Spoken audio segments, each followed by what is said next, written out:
Hello friends, welcome to 24/7vidya.com। दोस्तों, आप सबको पता है कलयुग में भगवान विष्णु अपना 10वें अवतार लेके कलयुग का अंत करने वाले हैं। इस कल के अवतार में वो एक सफेद घोड़े पर बैठ के आएंगे। उनके हाथ में तलवार होगा, साथ में उनका परम भक्त महावीर हनुमान होंगे, भगवान परशुराम, भगवान गणेश और अश्वत्थामा जैसा महान योद्धा भी रहेंगे। और भी कई सारे बातें सुने होंगे कि कलयुग का अंत कैसे होने वाला है। कोई कहता है कि कलयुग का जब अंत होने का समय आएगा, लोगों का उम्र सिर्फ 20 साल का हो जाएगा। 15 साल की उम्र में ही वो वृद्ध अवस्था में पहुंच जाएंगे। महिलाएं कम उम्र में ही गर्भपात करेंगे और एक से ज्यादा व्यक्ति के साथ संबंध रखेंगे। कोई कहता है कि लोगों को खाने के लिए कुछ नहीं मिलेगा। हर चीज का दाम इतने बढ़ जाएगा कि कोई आम इंसान उसे खरीद के खा नहीं पाएगा। अमीर लोग और भी अमीर बनते जाएंगे और गरीब जूते की धूल के बराबर होंगे। धर्म का विनाश हो जाएगा, लोग सिर्फ बुराई का ही साथ देंगे। लोग भगवान को छोड़ के पाखंडियों को पूजा करेंगे। चारों तरफ भूखमरी फैल जाएगी, लोगों को अनाज नहीं मिलेगी। तब इंसान ही इंसान का मांस खाएगा और भी बहुत कुछ। क्या सच में ऐसा होने वाला है? कलयुग का अंत इतने भयानक होने वाला है? चलिए देखते हैं कब और कैसे होगा।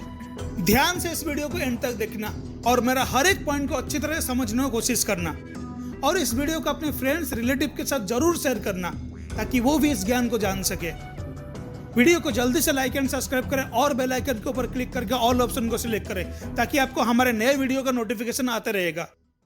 दोस्तों, कलयुग का शुरुआत कब हुआ था, इससे पहले क्या हुआ था और भविष्य में क्यों ऐसा सब भयानक होने वाला है? कभी इसके पीछे कोई कारण जानने की कोशिश किया है? या फिर जो सब हम दूसरे से सुनते हैं या फिर देखते हैं उससे ही सच मान लेते हैं? फिर सोचते रहते हैं यार छोड़ यार, क्या फर्क पड़ता है, हम कौन सा जिंदा होंगे, तब का तब देखा जाएगा। जरा सोचो, हमारे पूर्वज भी अगर ऐसा सोचते तो क्या आज हम इतने अच्छे जीवन बिता सकते थे? इतिहास की पन्ने को पलट के देखो, हमारे पूर्वज कितने कष्ट सहे हैं संसार की रक्षा करने के लिए, और उनके कर्मों को समझने की कोशिश करो। भगवान विष्णु का 10वें अवतार कल्कि, जो इस धरती पर अवतरित होने वाला है, जो अब तक नहीं हुआ है।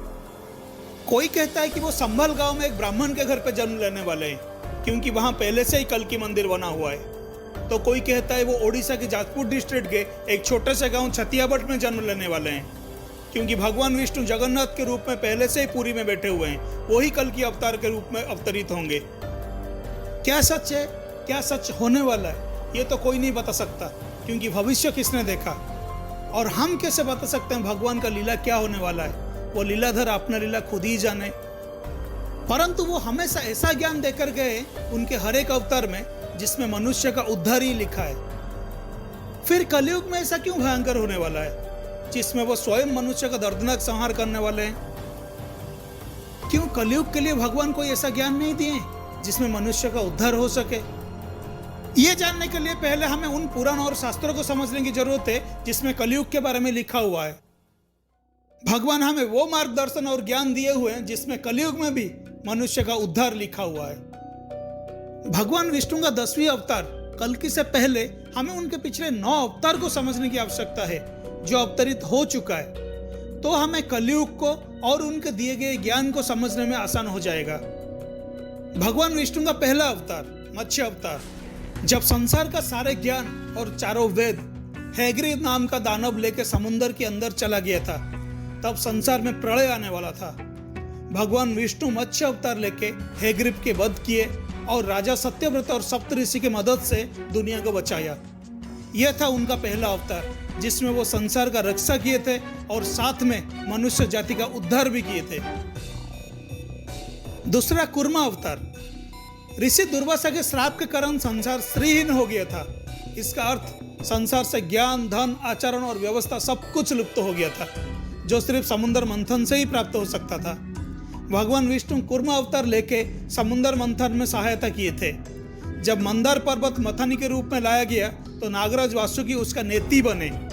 मंदार जल में डूबने से रोकने के लिए भगवान विष्णु स्वयं विशाल कूर्म का रूप लेके उसे संभाले थे और इसी प्रकार मंथन पूरा किया गया था और संसार को सब कुछ वापस मिल गया था। तीसरा बराह अवतार, जब दैत्य हिरण्याक्ष ने पृथ्वी को जल में छुपा दिया था, पृथ्वी के साथ साथ सारे जनजीवन भी नष्ट होने वाला था, तब भगवान विष्णु बराह रूप लेके उस दैत्य का वध किए और उसी जल को पृथ्वी के अंदर समाहित कर दिए ताकि जनजीवन का उद्धार हो सके।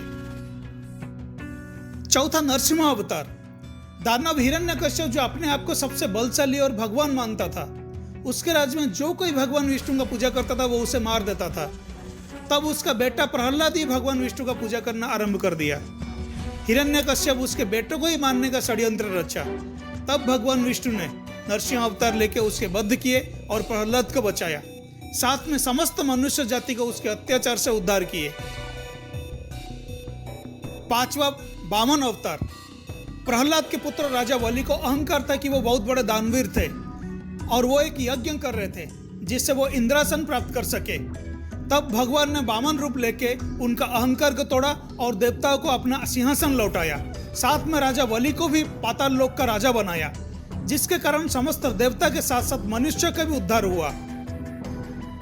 छठवां, परशुराम अवतार। एक क्षत्रिय राजा को अहंकार हो गया था, जिसके कारण वो सारे ब्राह्मण और ऋषि मुनि का अत्याचार करने लगा।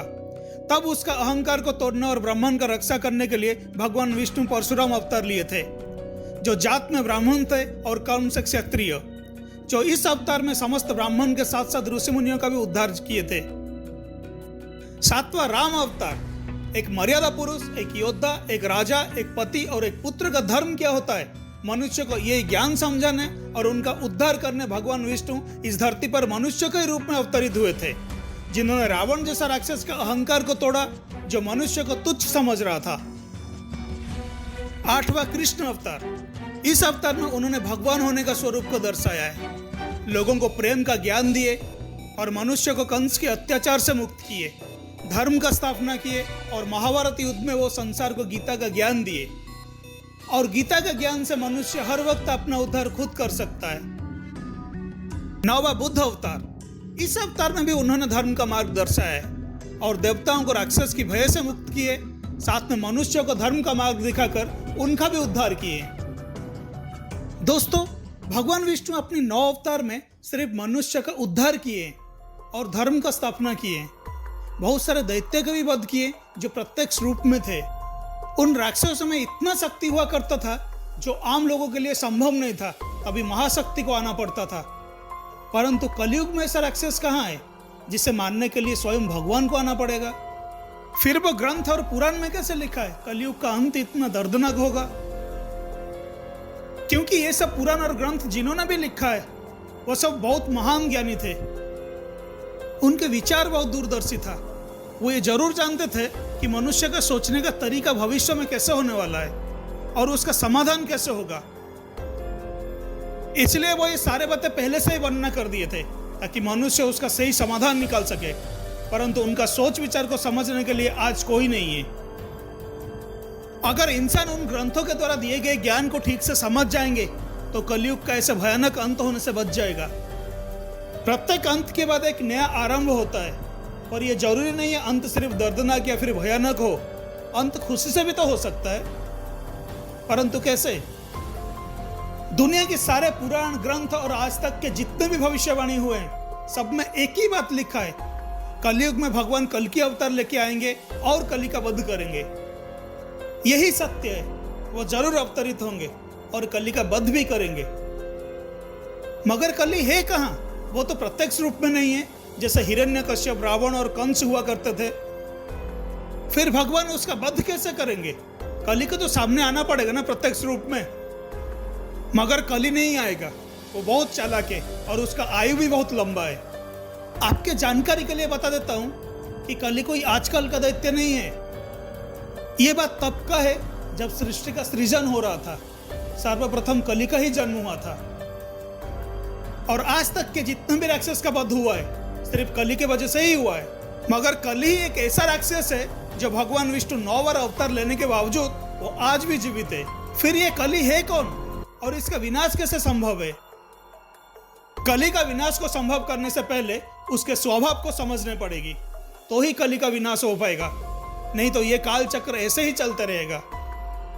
अहंकार, ईर्ष्या, स्वार्थ, लोभ, मोह, माया, काम और वासना, ये सब कली का स्वभाव है। आज तक जितने भी राक्षस आए हुए हैं, चाहे वो हिरण्याक्ष हो या हिरण्यकश्यप, रावण हो या फिर कंस, कली सब में हावी था। और इन स्वभाव के कारण वो सब असुर अपना असली बुद्धि खो देते थे, तब उनका वध हो जाता था। प्रत्यक्ष रूप में ना ही सही, परोक्ष रूप में कली ही हार जाता था। ठीक वैसे ही महाभारत युद्ध में भी हुआ। कली ने अपना हार मान लिया और धर्मराज युधिष्ठिर राजा बन गए।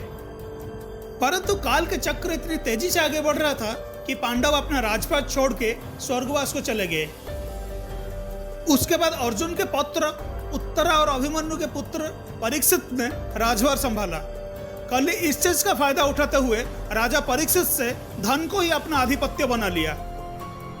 और तब से धन जिस किसी के पास रहता है, कली का वो सारे स्वभाव भी चले जाता है।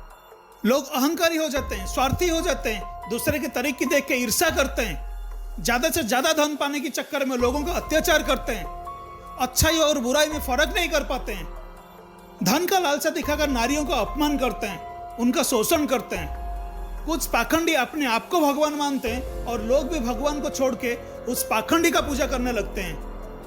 लोग इतने अंधे हो चुके हैं धन कमाने के लिए, वो ये नहीं सोच पा रहे हैं सिर्फ धन से सब कुछ नहीं कर सकता इंसान। जीवन जीने के लिए अनाज की जरूरत पड़ती है और अनाज खेत से आती है। मगर आजकल इंसान खेतीबाड़ी बंद करके बड़े बड़े इमारतें बना रहे हैं। दिन प्रतिदिन जनसंख्या बढ़ती जा रही है, परंतु खेत कम होती जा रही है।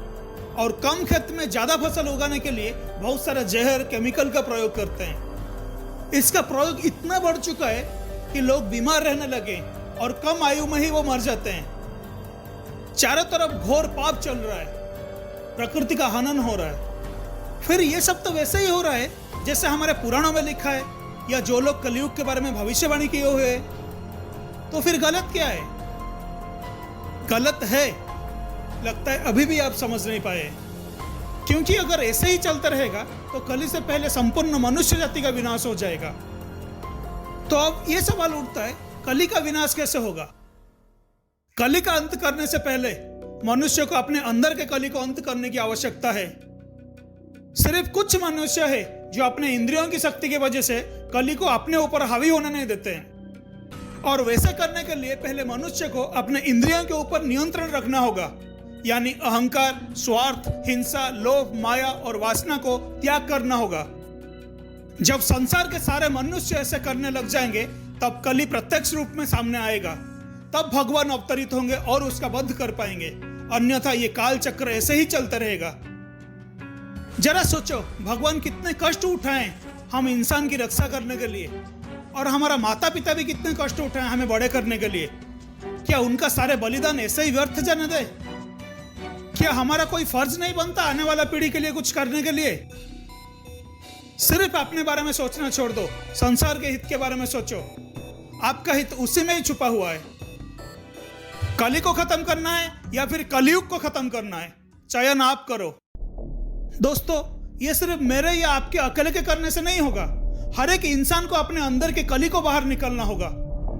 इसलिए ये वीडियो को जितना हो सके अपने फ्रेंड्स और रिलेटिव्स के साथ शेयर कीजिए। और ये वीडियो कैसे लगा हमें नीचे कमेंट करके बताएं, और जल्दी से हमारे चैनल को लाइक एंड सब्सक्राइब करें और बेल आइकन के ऊपर क्लिक करके ऑल ऑप्शन को सिलेक्ट करें। आपको हमारे सारे नए वीडियो के नोटिफिकेशन आते रहेगा। आज के इस वीडियो को हम यही समाप्त करते हैं। अगले हफ्ते फिर मिलेंगे कुछ नए जानकारी के साथ। तब तक के लिए हमें इजाजत दीजिए। नमस्कार।